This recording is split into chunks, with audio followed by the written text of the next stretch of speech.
Sergej Hasanpapaj është emër i njohur për drejtësinë shqiptare.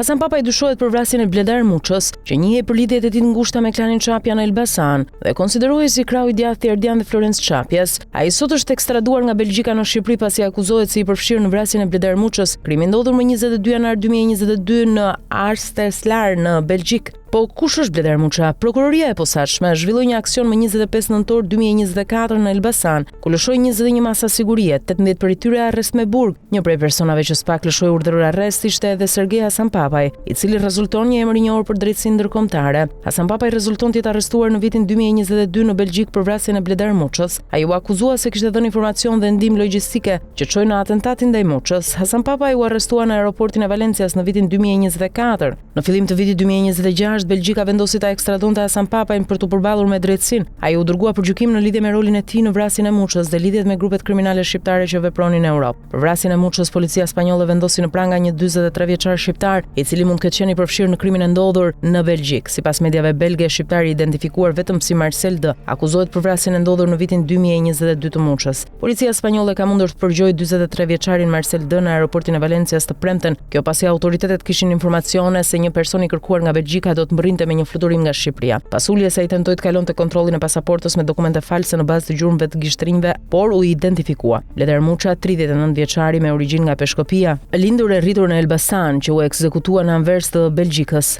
Rezulton të jetë një prej emrave që ka mbushur faqet e kronikës së zezë që nga viti 2009, i njohur si krau i djathtë i Çapjave, por edhe me nofkën anglezi. Muça rezultonte të ishte përfshirë në shumë ngjarje kriminale, një prej tyre edhe ndaj uniformave të policisë së shtetit. Për herë të fundit që Bledar Muça u vu në pranga ishte në maj të vitit 2020, pasi aksidentoi një efektiv policie. Në vitin 2016 ai u ka shpëtuar 2 atentateve, konkretisht në muajt shkurtë e qershor. Emri i tij është i përfshirë në vrasjen e vëllezërve Roland dhe Ilir Rexhepi, vrasje të ndodhura në kohë të ndryshme në qytetin e Elbasanit, por që asnjëherë nuk ju provuan nga policia dhe nga prokuroria. Madje më 30 dhjetor të vitit 2011 ai u shpall edhe në kërkim ndërkombëtar për vrasjen e vllajit Roland Rexhepit, ish efektivi policisë Ilir Rexhepi që njihej me pseudonimin Doda. Muça me anë të një letre e njoftoi policinë se nuk kishte gisht në vrasje, pasi atë ditë ai kishte qenë në Angli. Në vitin 2013 ai u rikthye për të përballur me drejtësinë dhe policia e prokuroria e pushuan çështjen kundër tij. Ai u vran në vitin 2022 nga 2 persona që e prisnin dhe e qelluan për vdekje në momentin kur ai u kthye në banesën e tij.